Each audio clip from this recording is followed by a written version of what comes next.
a charge, ta luhar war orm uachtaran na hairan a chur in war lahar.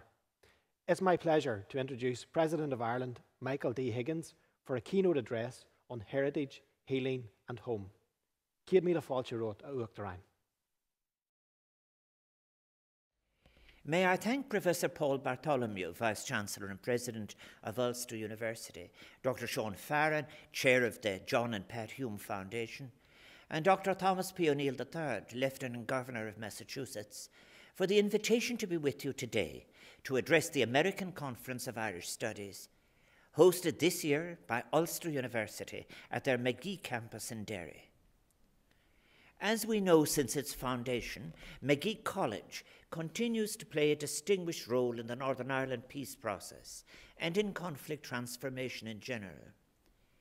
It is very fitting, therefore, that the Chair in Peace, inaugurated by President Clinton in 1995, recognises not only the remarkable leadership of John Hume over many decades, but also his substantive contribution as a university professor, one who brought his unique perspective to shaping this work for peace for the future. A very significant legacy that will surely inspire current and future students and academics. This chair celebrates also the life and work of a great Irish-American and proud Bostonian, Speaker Tip O'Neill. The former speaker paid memorable visits to Ireland in recent years, including Buncrana, County Donegal, and made such an historic contribution to the Irish-American relationship in so many ways. I am very glad, therefore, that his son, Lieutenant Governor Tom O'Neill, has joined us today.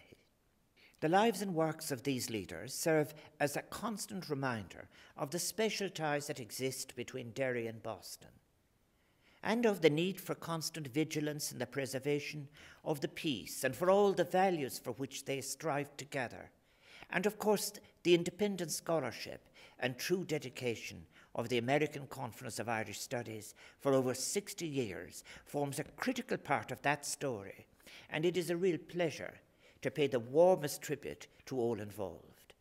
May I pay a particular tribute to Pat Hume for both her own role and the role she and her husband John played in the Northern Ireland peace process, and indeed continue to play through the medium of the John and Pat Hume Foundation, launched last November, supporting and inspiring leadership for peaceful change through a wide range of thought-shaping, outreach and support activities.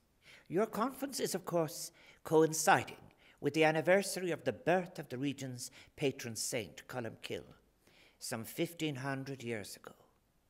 What a powerful echo it makes, his legacy of spirituality and devotion, as well as his contribution to education and cultural heritage.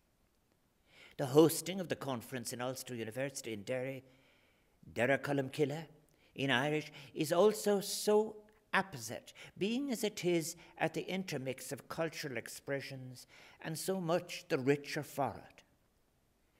What an appropriate setting we have then to consider the arts, literature, music and storytelling traditions of the Derry area, a city recently designated as a UNESCO Learning City. The conference offers an opportunity to examine in some depth the evolution of this Northwest City region from earliest Columban times, whilst also celebrating and drawing inspiration from the rich work of local renowned contemporary, artistic, literary and political figures that include such internationally recognised and honoured heroes of Ulster, such as Seamus Heaney, John Hume, Brian Friel, Seamus Dean, Willie Doherty, Eilish O'Connell and William C. Campbell, all of whom have made an indelible mark in their respective fields.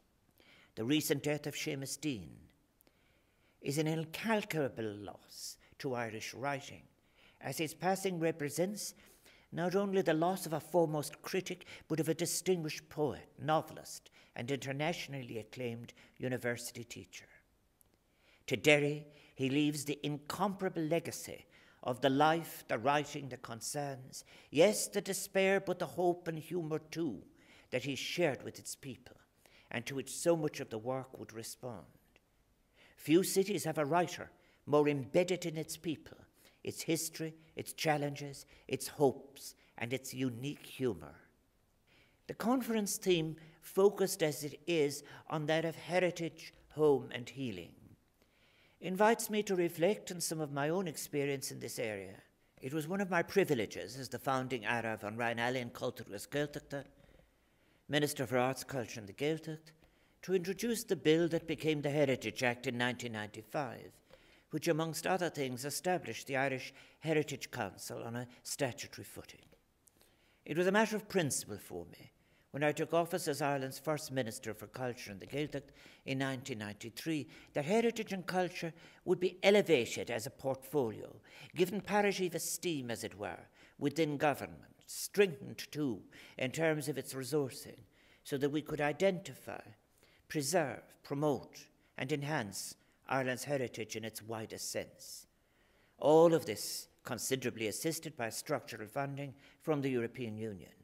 I do recall that I felt it necessary at the time to suggest that the word heritage had become somewhat narrowed in usage, to a dangerous point of being used as a background invoked for all too short tourist consumption, rather than an invitation to the slow, thoughtful visit to which such a people's resource of generations deserved to receive. This created the danger of basing policy on a cliched image of what was assumed visitors to Ireland wanted to see. Such a utilitarian reductionism, I believed, and I remain convinced of that belief, was both blinkered and myopic, in that it did not ascribe sufficient recognition or importance to much of the natural, built and cultural resource that constitutes the fullness of our heritage. I have always preferred the Irish term Aireacht, which I suggest more accurately captures the totality of our heritage, built and natural, invoking too, as it does, the context of legacy, of transmitted knowledge, respect for nature, wisdom of previous generations, and a duty of care. In introducing the Heritage Act, it was my hope that we as a nation would re-engage with and rethink what heritage means as forms of identity inherited, but also achieving this in a dynamic process of continuous reimagining as a component of identity.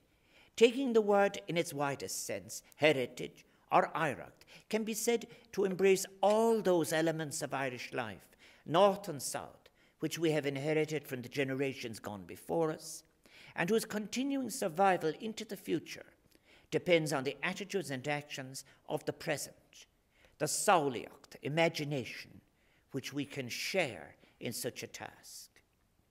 I am saddened, I must say, as I speak, to know that such terrible damage to our shared heritage, north and south, has been experienced in the Mourne Mountains and in Killarney National Park. I am filled with disgust that it is the likely case that we cannot discount deliberate action as a source. Such a loss. In recent usage, our concept of the word heritage has evolved, and now the concept includes not only tangible heritage, but also elements of our intangible living heritage, including that from the artistic and cultural spheres that include songs, poems, books, and language. To that point that when we speak of heritage today, we're talking about our interaction with all of the world around us, both real and abstract, our multiple identities, and our need to tell our stories in our diverse ways. In relation to all these aspects of heritage components, the parts of the process and experiences of lived culture, I do agree with Mark Patrick Edelman that Ireland, in one important respect, has the experiences and the qualification to position itself as a conservatory of mythology, in using our vast mythological archives to provide a haven for this part of ourselves. We are so much fitted to provide for Europe and for our particular region of the world an oasis in the desert of unilateral thinking, as Mark Edelman put it in his recent book, Living with Mystery. By mythology, Edelman is referring to a third way of truth between fiction and fact, such a mythopoetic language as has provided and can continue to provide a middle voice, a third language that bridges that gap between science and the spiritual in our society. In our increasingly fragmented, polarized world, myths have the potential to retain their power, not simply as stories, but as shaping agents in society with the potential for providing cohesion. Our Cartesian period in what we call the Western world may have left us in a limiting cold of reason, for which, may I suggest, we may need the warming of the heart. Heritage includes an understanding of the land itself, and it is the choices as to how it is used, respected, formed, occupied, owned, that have dominated so much of the thread and difficult stitches in the long sleeve of Irish history like no other. As Philip Bull, among others, has noted, the unsettled issue of access to land, tenant security, fairness of rent, created on this island a bond between the issues of land, survival, dispossession, agrarian agitation, and nationalism, so powerful and pervasive that each issue at times could become effectively a metaphor for the other in the Irish lexicon, creating, too, a circumstance when the issues could not be allowed a separate solution, too often at the cost of those at the lowest level. In such balances, however, George Birmingham was in no doubt which of the issues was at the forefront of thought.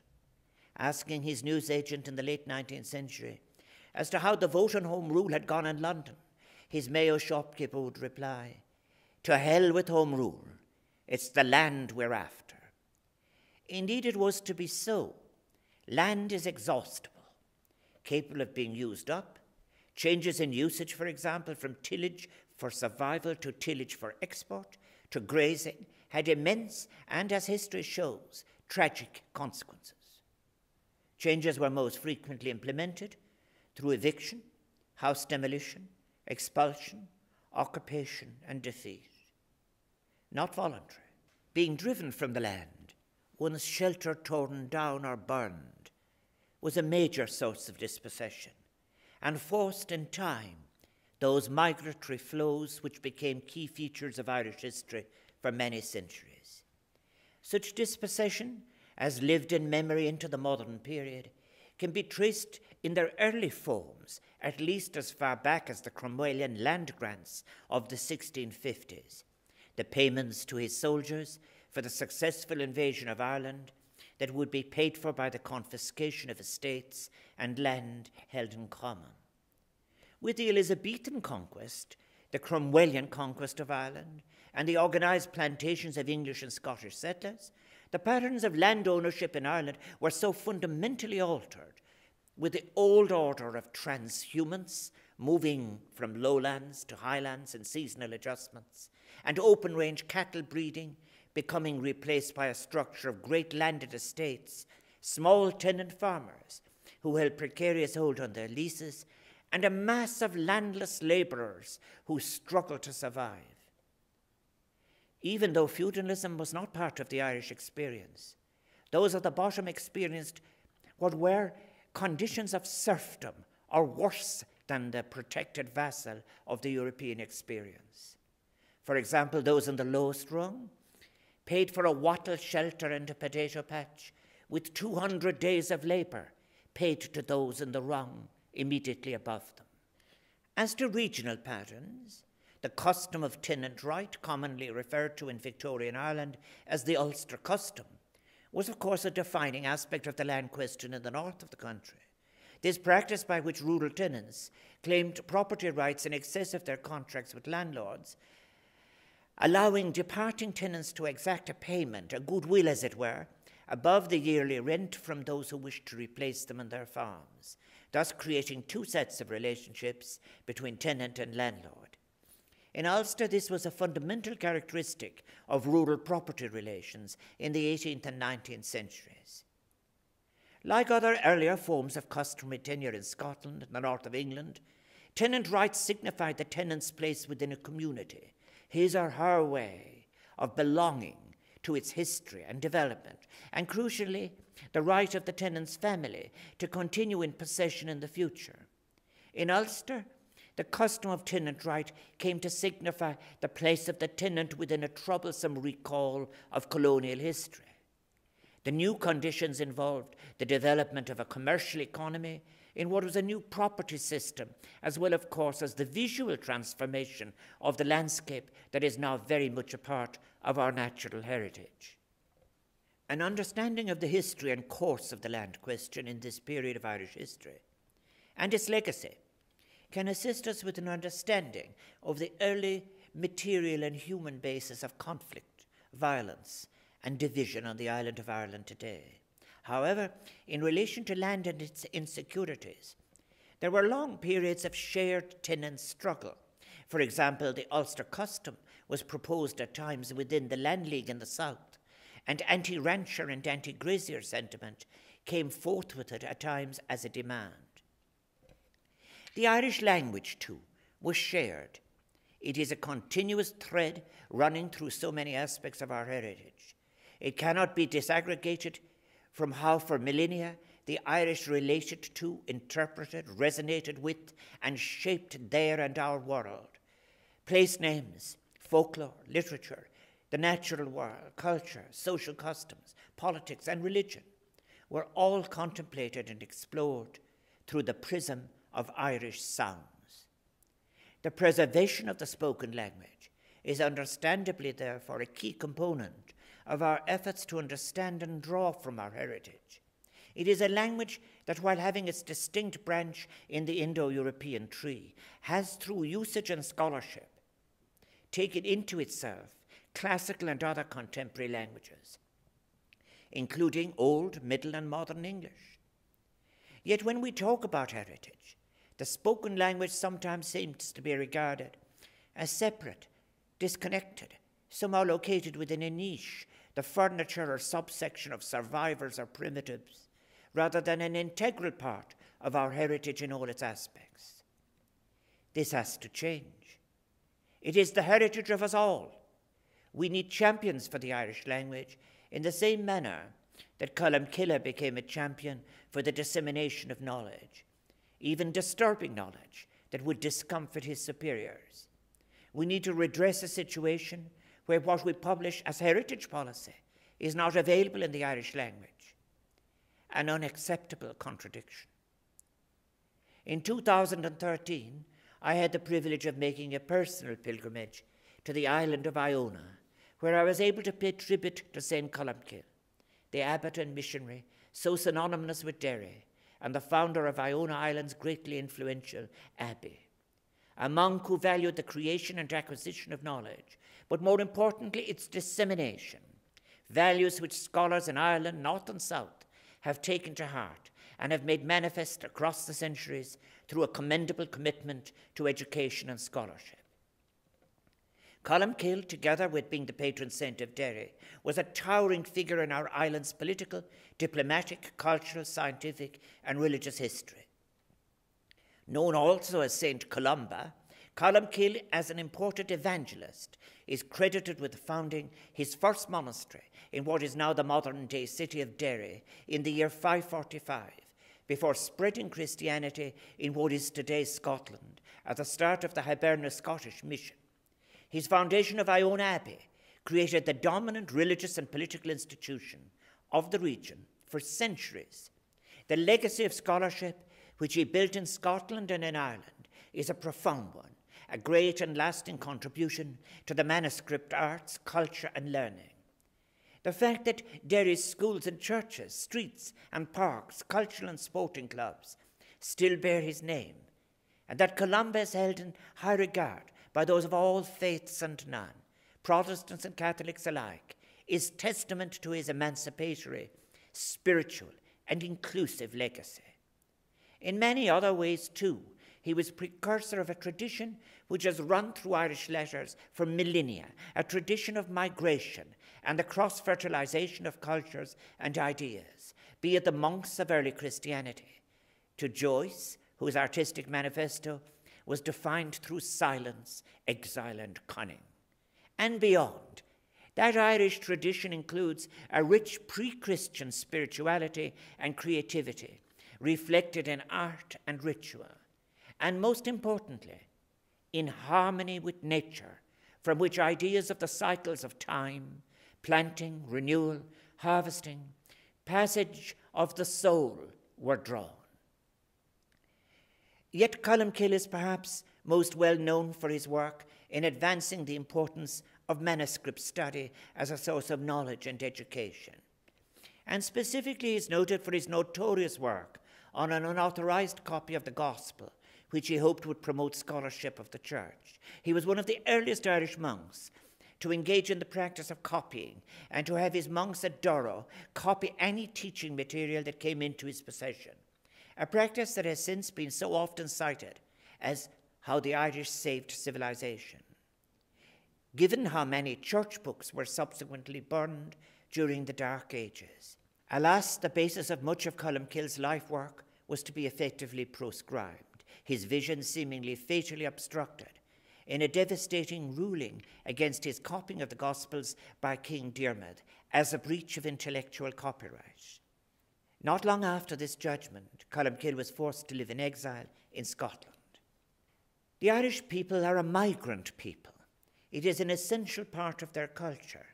Culture cannot be defined or understood solely on the assumption of what is sedentary, static.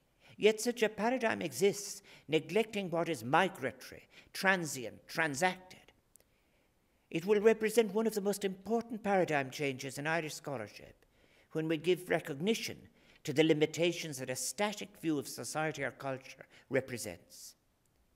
Our lives are migrant lives, and any imposed model of assumed stasis or predetermined structure means we miss the importance of the exciting emancipation and beauty of transience.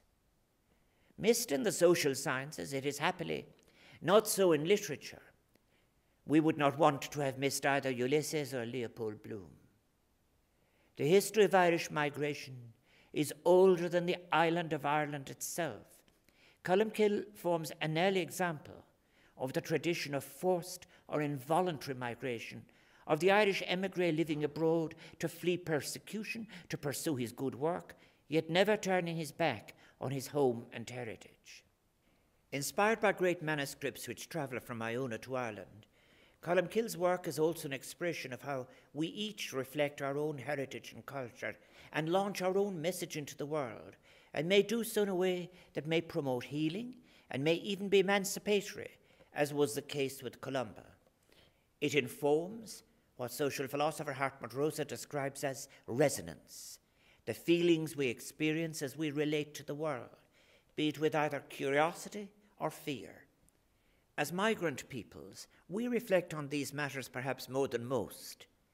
Reflecting on Colmcille and his journey, and the relationship between the peoples of Ireland and those points of destination for the emigre requires that we think about the broader social and historical context of the tasks, challenges, and prospects when we speak or organize events of commemoration.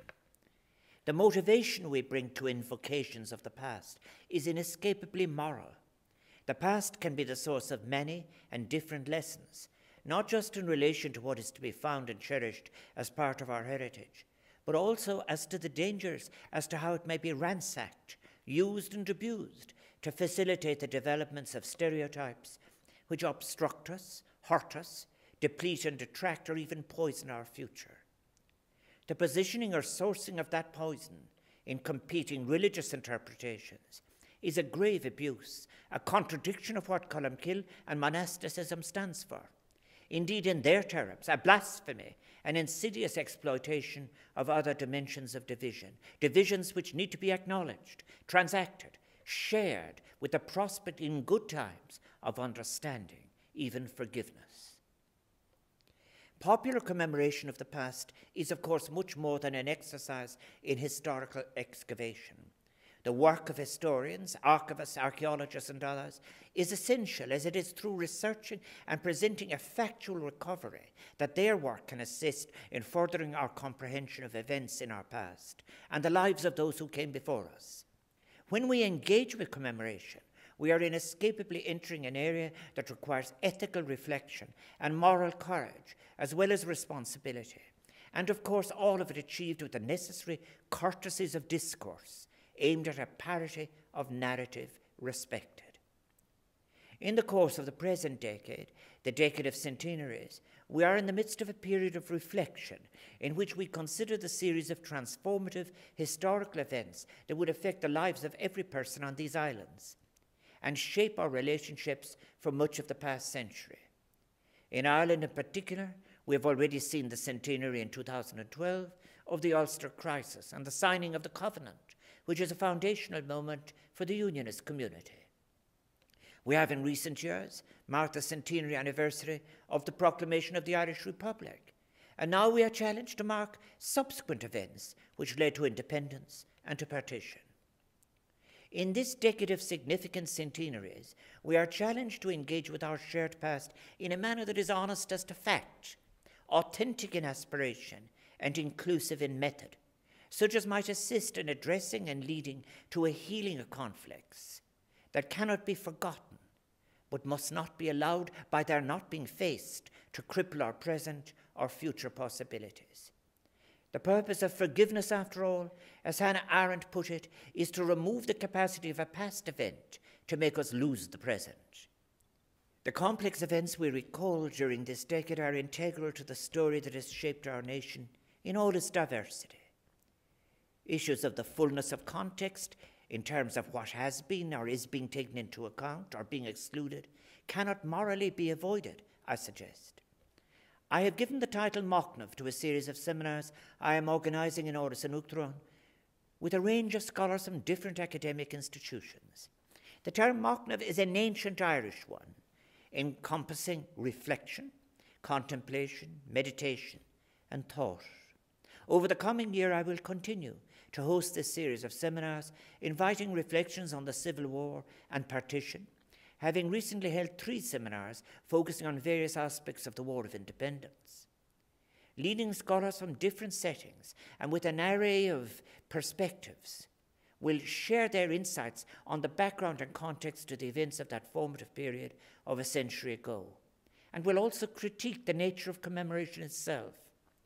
Through Machnamh 100, my aim is to facilitate discussions on specific themes I have chosen, seeking to explore more fully the various aspects of that period in Ireland's journey, drawing in new scholarship, pushing in those omitted, reconsiderations on where we are today, consideration of the legacies that were left as opportunity or burden for the societies and jurisdictions that were to emerge subsequently. Machnamh is an exercise in ethical remembering, requiring us to shine a light on overlooked figures, neglected themes such as social class, comparative history, and events from below. It is an attempt to have a more comprehensive, balanced, and inclusive perspective on, for example, the independence struggle, the tragic Civil War, and the response to it, the different evolutions of 2 states following partition, the assumptions held on different sides. We critique imperialism as well as nationalism. A central dimension of ethical remembering is a rejection of the usefulness of conscious or unconscious amnesia, not only of persons but events. It requires the inclusion of all voices, including marginalized voices, the disenfranchised, voices from below, in our recollections of the past. For example, it must include the essential part played by women in the period that we commemorate, the role of class in rural as well as urban settings, and an openness to stories of the other, the stranger, the enemy of yesterday. It is only through an ethical recall that we have any hope of commencing or continuing a process of healing on this island, our shared home. In European philosophical writing, discussions of what is meant by home have been greatly influenced by such seminal contributions as those which came from Martin Heidegger, Gaston Bachelard, and of course Michel Foucault. A definition may be sought to suggest of home as a function of what is built, what constitutes dwelling, what has meaning as residence, simply occupying space with security, a space from which one moves to participate, circulate, a space that constitutes a guarantee of security. I deal in some more depth on this theme in the chapter Home in my recent book, Reclaiming the European Street. Going beyond the theme of home as a set of balances, perhaps between security and freedom, home, geographically speaking for all of us who share this island, is not merely confined to jurisdictions on the island of Ireland, for we on these islands are as much part of Europe as any of the countries that comprise the continental European landmass.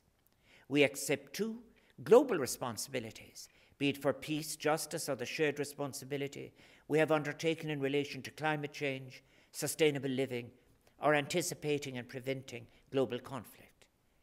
And it is here in early times that we find in ancient Rome, even in the works of conservative members of the senatorial class, such as Cicero, a commitment to the ideal of political community founded upon solidarity with a shared commitment to an ideal of justice, however hypocritical this may seem, given the exclusion of slaves, women, and even other propertyless Italian men from citizenship would later appear in the historical accounts.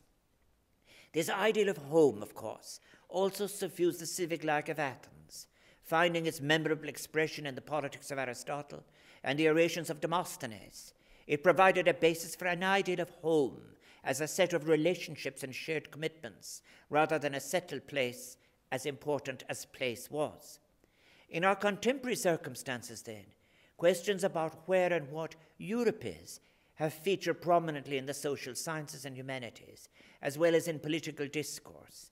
In particular, since 1989, at the time of the revolutions in Central and Eastern Europe, as well as in the writings from the right on the United States' previous government's distinction in recent times between an old and a new Europe. Under discussion, too, has been the eastward expansion of the European Union and consideration as to what might be the future shape of a European Union that might achieve and exercise such values as solidarity, inclusion, and something much more difficult, accountable, transparent institutions of equal strength and influence on behalf of the European street, as that of the many unaccountable, unregulated corporations who prevail, refusing even to register as lobbyists.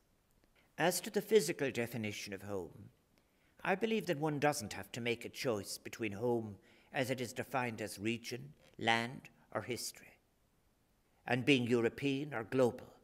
Migrants in time we are, after all, regularly reflecting and transcending borders in our consciousness, experiences, cultures.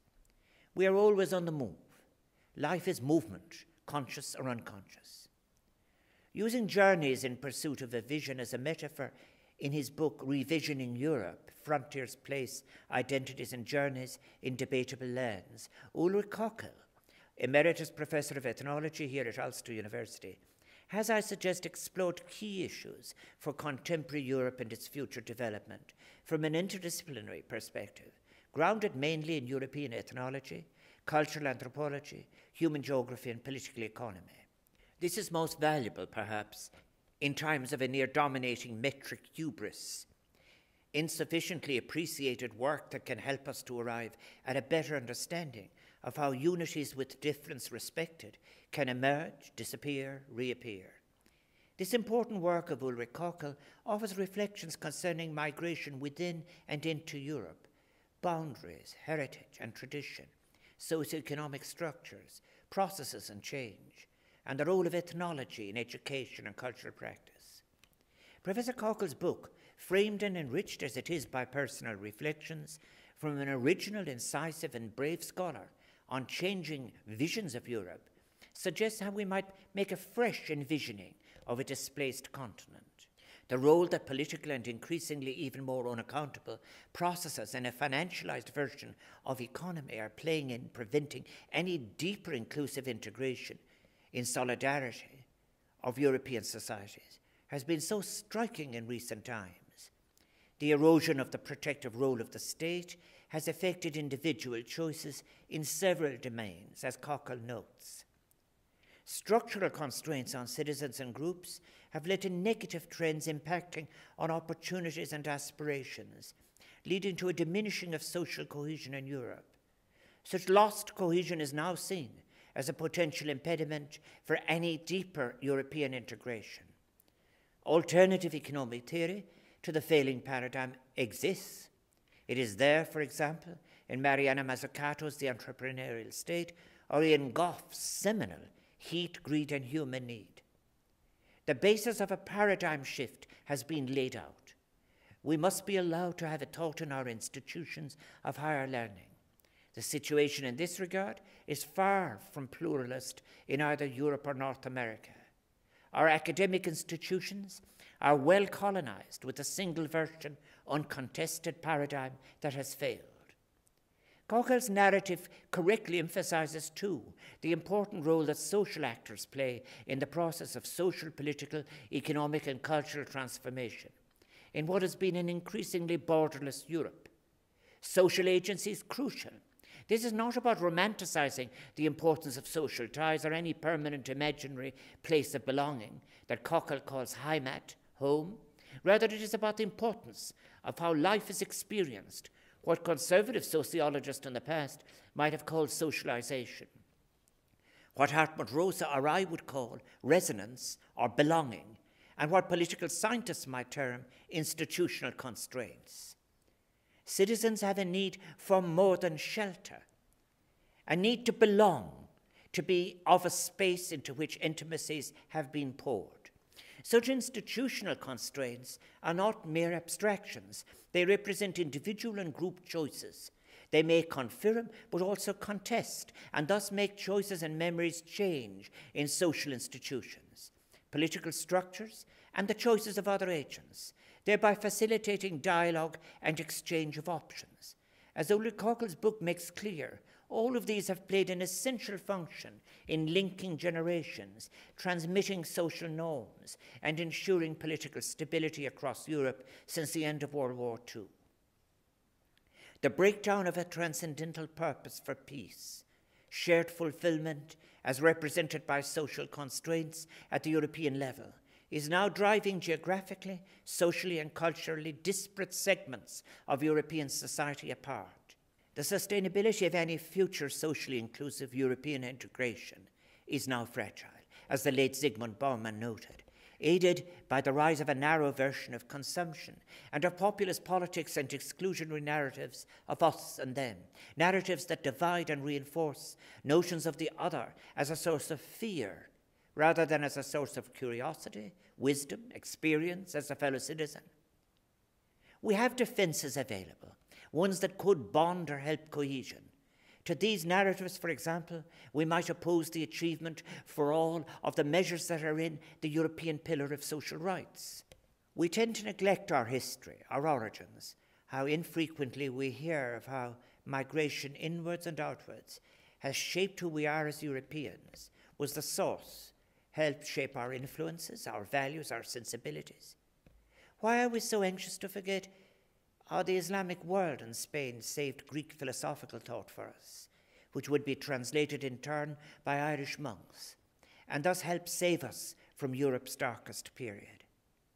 Europe is so much wider than the European Union as we know it, a dynamic, evolving continent. We must never forget that there was a mind of Europe and European peoples with diverse cultures long before the Industrial Revolution, a Europe of life and the spirit of letters, of music and philosophy, long before the Europe of coal and steel, a Europe that flourished without the overzealous and insatiable exploitation of natural resources. A Europe worthy of an emancipated European street is possible.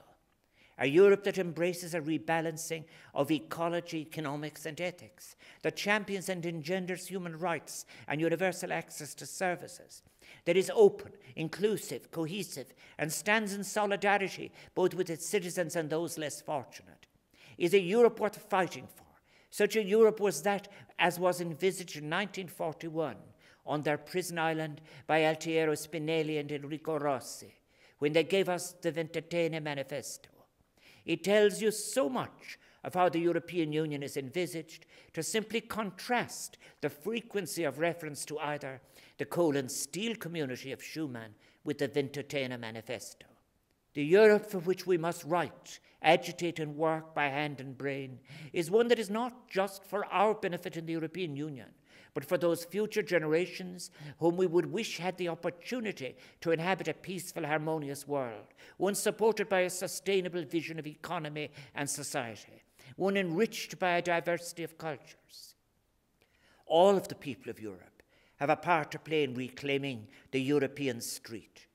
Too often discussions regarding closer links between members within the European Union often collapse into a narrow, purely utilitarian economic discourse, are now frequently an exchange of dubious, unchallenged market metrics. Sometimes such takes place safe from critique within a market-dependent academia. There is an urgent need to broaden the debate towards the cultural and social spheres. This includes highlighting the inherently European quality of Irish culture and society of the past as much as the present. As to hope and healing, then, we can only arrive at our destination when we have a deep understanding of that which has influenced us, reflected on that which have been our life assumptions as to where we are now and from where we have come. This involves such deep reflection on our past as may generate hope for the future and go on to engage in and with hope achieve a process of healing. Our individual memory, we must never forget, is entwined with the memories of so many others. Unraveling the knots of memories so as to unlock the power that is in such unlocking, to heal rather than divide, is challenging, can often be painful, but ultimately it is a rewarding and even cathartic task. It is itself an action, however, that carries with it such hopeful and liberating powers beyond immediate concerns. Unraveling these knots requires acts of leadership at all levels and from disparate quarters, from all of us. I am greatly impressed by Irish philosopher Richard Kearney's work on healing in general, and in particular on the importance he attaches to the sense of touch and the carnal. His exposition of the Asclepian healing by sharing presence versus the Hippocratic method of application of treatment as a means to analyze the dilemma of modern medicine's approach to healing and curing, I have found to be valuable as an approach. It is insightful. If I may quote from Richard Kearney's very recent work on trauma, faced with trauma, the mind often goes into denial and proceeds as if nothing happened. Meanwhile, stress hormones continue sending signals to the muscles and tissues of the body, resulting in certain forms of somatic illness. No matter how much understanding the rational brain provides, it cannot talk away the pain. For real healing to happen, sufferers need to reintegrate the event into their felt lives. They have to move from there where the trauma occurred to here where they can be present to experience now. That is why we have an obligation with our work to move peace from paper to experience, to the texture of lives lived that carry the recalled reality of terrible loss, cruelty, humiliation, and indifference. If the memory of trauma is encoded in the viscera, in heartbreaking and gut-wrenching emotions, and if communication amongst the mind, brain, and visceral is the road to a form of emotional regulation, Kearney argues that this demands a radical shift in our curative assumptions and obviously in our practices. The body is the place where the psyche lives, both personally and communally. The implications of tactile embodiment for public health practice and policy today are many and profound. Scholars such as Kearney and van der Kolk have gone so far as to assert that trauma is the greatest threat to our national well-being. This is a startling claim, largely unreported in official trauma statistics, which tend to focus on victims of war, genocide, natural disasters, or terrorism, while neglecting more common casualties of physical and psychic wounding found in domestic abuse, car accidents, gang-related violence, or school bullying. Deep healing can best come, as Asclepius the wounded demigod knew, from awareness of the wound, such as is made possible when the wounded are given the opportunity to heal the wounded, when we acknowledge the primacy of deep embodied interactions, both personal and communal. We therefore need to attempt, even metaphorically, to relive the past tactfully in the here and now. Only then can injured history be transformed into healing present and a future of promise. Aristotle had privileged the sense of touch. Plato gave preference to sight for analysis and won out in Western practice. It gave us precision in definition of the illness, but at a cost, perhaps, of a missing dimension of the social, the shared experience beyond the individual. Asclepius had offered companionship in sharing the healing from the wounded. To the wounded of Ireland, may I suggest, you can be such a strong source of healing, not only for our island, but for our broken world. The need for healing through contact is evident at the collective public level as much as at the private therapeutic level. Of particular relevance here is the development of what Carney calls a commons of the body, the work of communal memory, which I believe holds particular resonance in post-conflict societies like Northern Ireland, where enemies may come face to face and share physical space and gestures with each other, ones that can come to be a way of acknowledging and overcoming violence. This obviously requires a need to replace handguns with handshakes. In the making of contact through fora, such as public tribunals for victims and perpetrators of seemingly irreparable communal traumas, in their efforts to find escape from cycles of recrimination and bloodletting, victims and perpetrators can engage in a collective working through of wounds with a real sense of hope of achieving some kind of healing which can in time grow. We do need contact of flesh, I believe. To quote from Carney's latest book, Touch, Recovering Our Most Vital Sense. Wounded by a foreign body, a common trope for trauma, we become a nobody, dissociation, that requires connection with another body, healing, in order to become somebody again, recovery. Richard Carney does believe that we can, with technology, save something from what COVID has done through our loss of touch. I am less convinced. That is a difference of opinion for another day's paper. The themes of hope and healing are themes that the modern artistic and political artist of genius of the northwest region of the island, to which I have already referenced, such as Seamus Heaney, Seamus Dean, John Hume and Brian Friel, understood so well.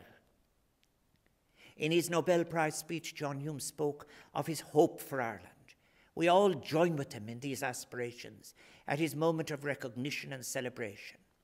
I want to see Ireland, north and south, the wounds of violence healed, play its rightful role in a Europe that will be a shared bond of patriotism and new endeavour. Healing is also a theme that infused so much of Brian Friel's work. In Faith Healer, as well as the theme of exile that is so fitting in the context of our discussion on Colmcille. The mysterious power of the faith healer, a power that may be interpreted as a blessing or a curse, can be seen as a metaphor for the artistic power itself. Then, of course, Seamus Heaney's Powerful the Curate Troy became a widely cited poem in the glow of the 1998 Good Friday Agreement, and continues as an invocation, including the quotation again, and most recently by President Biden in his inauguration speech, carrying as it does its profound and resonant message of the power of hope and healing. History says, don't hope on this side of the grave, but then once in a lifetime, the longed-for tidal wave of justice can rise up, and hope and history rhyme. So hope for a great sea change on the far side of revenge. President Biden's offer of a moral reawakening in our global responsibilities, including how we respond to COVID-19 and climate change, global conflicts gone on too long, is so much in that spirit. May the sea change gain strength and continue. I wish him the blessings of necessary courage. As to scholarly work on Ireland, may I say that there is a debt never to be forgotten as to what we owe to the American scholarship on Ireland for at least 2 centuries, and particularly when at the end of the 19th and through the first half of the 20th centuries, that such scholarship filled a void in relation to the late 19th century for which we in Ireland are indebted. For the work of so many of those who crossed the Atlantic when our research was underfunded and slow. Scholars such as Samuel Clarke, Jace Donnelly, L.F. Curtis, Kirby Miller, Emmett Larkin, Barbara Sulla, and so many more. Their work is where so much of the work of Ireland in the 19th century begins as source and method. And I am so glad that through the work of the ACIS it continues today with such range, flair and enthusiasm. Finally, there is also an important contemporary link between Derry and Boston in the political, cultural and economic spheres, going back to the years leading up to the Good Friday Agreement, when Boston and Boston College in particular played a key role in providing a space for dialogue in the period before the ceasefires. Both John Hume and Seamus Heaney had close links with Boston College, having been awarded and having taught as visiting professors. We owe a deal of gratitude to Hume and Heaney and indeed to Boston College and those who facilitated their roles in the path to peace.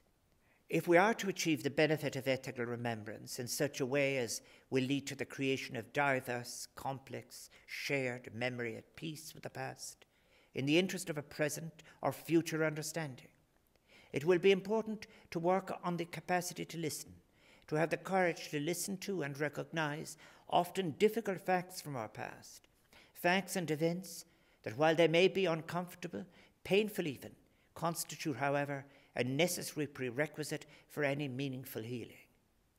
Lasting peace will only be embedded to achieve its best harvest when we each have the generosity and the empathy to recognize that we must see as our materials the common humanity of the other, including that of former enemies, to whom we accord respect of so much more than tolerance, to their differing perspectives and narratives.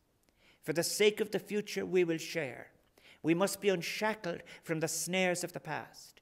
Creating a space for forgiveness is essential and can be achieved, and it will aid the process of healing, even through contact, and will go on to enable us to live together on this shared island with our eyes on the light and loves of a shared future, lived together in endless curiosity.